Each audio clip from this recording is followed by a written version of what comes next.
All right, the second topic we're going to look at is finding the center of mass, or the centroid, of an object.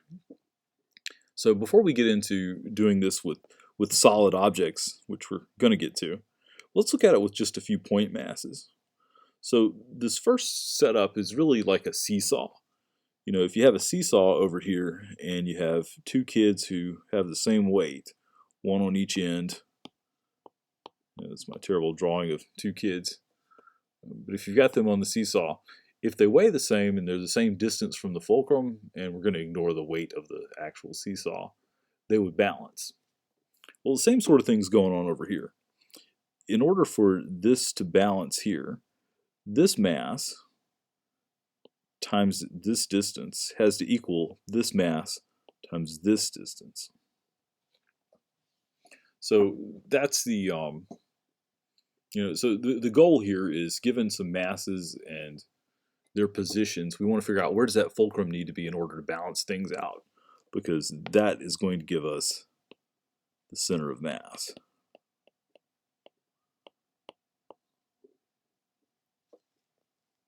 So let's redraw this with the x-axis. So here's 0, and here's x1.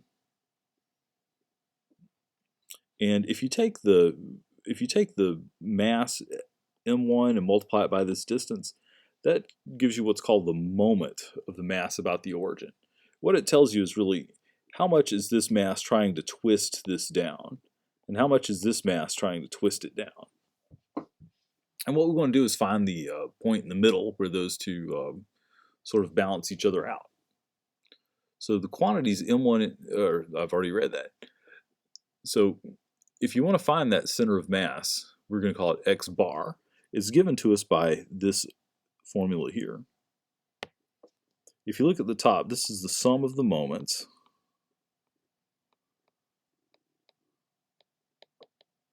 And the bottom down here is the total mass. So I want to do an example like this. Suppose you have a point mass of 10 at x equals 2 and a point mass of 5 at x equals 8. Find the center of mass. All right. So I'm going to draw this to begin with. Even though we don't really need to draw it, we can just plug into the formula.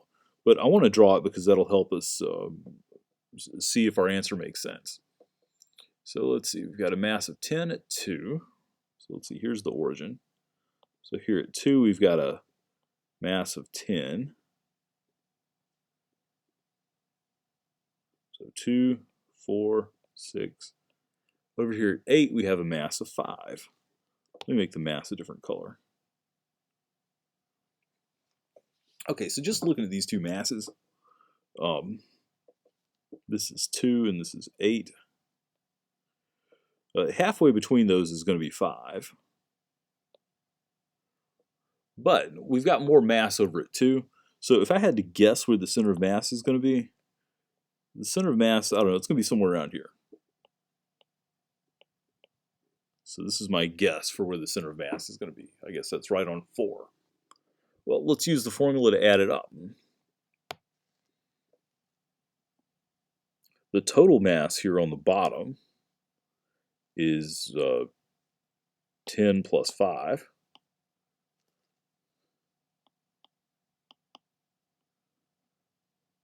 And those moments that go on top, it's just m1, x1.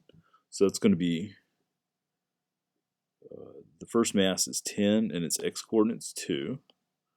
The second mass is 5 and its x-coordinate is 8. So if you multiply that out, you get 20 plus 40 over 15. So that's going to be 60 over 15, which is 4. And that makes good sense. It goes well with my guess. Okay, let's redo that example, but this time let's add another mass of 25 at 6. So I'm just going to go back on the drawing. Let's say that we add a mass of 25 over here at 6. So that's going to be a big mass right here. Well, if you think about what's going to happen, that's going to move the center of mass over toward that big mass. So let's work that out. On the top, we've still got 10 times 2 plus 5 times 8. And the new mass, it's a mass of 25, and its position is at 6.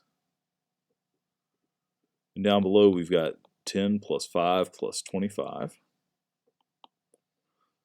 So let's see, what do we have there? On top, we've got the original 60 plus 150. So now we've got 210.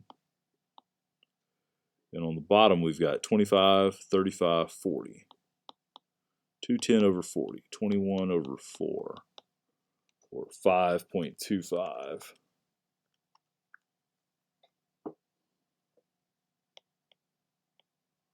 So that's our new center of mass. All right. So there are two ways that we need to extend this before we can talk about centers of mass of solid objects. First, we need to look at it in 2 dimensions, and then after that, we'll look at solid objects. So we'll start that in the next video.